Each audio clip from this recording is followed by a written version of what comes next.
Personal responsibility. Whoa, who wants to hear about that? Well, you do, if you want to have any chance at health, wealth, and happiness. So what does it mean, personal responsibility? You probably already know, but just in case, it means holding yourself accountable for your words and actions, instead of blaming others or making constant excuses. It means taking responsibility for your own successes, but also, and this is even more important, your own failures. Your life boils down to this: conscious choices, habits, and random events. You can't control everything that happens to you. Accidents, sickness, bad luck, human malice, and natural disasters are all unfortunate realities of life. On the other hand, you also get to experience love, friendship, kindness, opportunity, and generosity. All the good stuff life has to offer. But bad things do happen, and sometimes there's nothing we can do about it. What we can control is how we react. It's a lot easier said than done, but people do it all the time. Who doesn't know someone who's been dealt a bad hand? For example, a debilitating disease, yet who manages to be happier than someone who is in perfect health. We all confront our own struggles, pain, personal tragedies, and ultimately, death. So while you're here, I recommend making the most of the opportunity. To do that, the very first thing you have to do is take responsibility for your life. Yet this simple and self-evident concept is widely rejected and even mocked. Why is that? It's because it strikes at the core of our ego, our image of ourselves. It's human nature to seek excuses.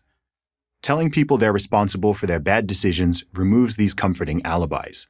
Blaming another individual, group, or plain bad luck is much more appealing. Furthermore, adopting such a victim mindset can act as a form of social currency, a way to court attention and sympathy, or even as a cudgel to wield against others. If you're out of shape, broke, unsuccessful, or unhappy, then it must be the fault of someone else, or even better, some nefarious system which doesn't even need to be defined. You just know that you're a victim of it. It's easy to see why people would want to reject the idea of personal responsibility. The warm glow of victimhood is very tempting, but the consequences of doing so inevitably lead to misery, anger, and ruin. Only when you recognize that your destiny is in your own hands can you make positive changes to your life, your health, career, relationships, self-esteem, happiness, and most important of all, your character. No one else can or will do it for you. As one recovering addict put it when asked, "When did you decide to become sober?" "The day I stopped blaming everybody else for my problems." To understand where you are now and to make better decisions in the future, it's also important to understand history. Wise people, and being wise has little to do with your age, learn from the past. But a word of caution: preoccupation with the past to the point of obsession is destructive. The past is immutable. It can't be altered nor reversed. You have no control over the past, but you do have control over the present and the future. If you're driving a car whilst only looking in the rearview mirror, then you're going to crash. But if you keep your eyes on the road ahead, looking back only to orient yourself, then you are far more likely to reach your destination intact. We all start at different positions in life. We don't get to choose when or where or to whom we're born. We don't choose our genetics, our nationality, our sex, nor our ethnicity. Everyone has advantages and disadvantages that they can't take credit for, nor be blamed for. The only question that matters is, what do you do with what you have?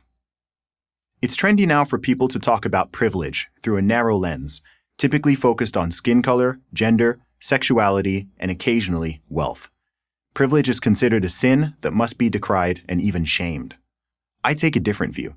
I believe it's our responsibility to take advantage of whatever privileges we have in order to succeed and, ideally, provide such privileges for others. Everything else is just excuse-making. When you refuse to take responsibility for yourself, you are, whether you know it or not, giving it to somebody else, be it another person or a government. And that is disempowering. Personal responsibility is the ultimate freedom, and it's great to be free. I'm Zuby, host of the Real Talk with Zuby podcast and author of Strong Advice, Zuby's Guide to Fitness for Everybody, for Prager University.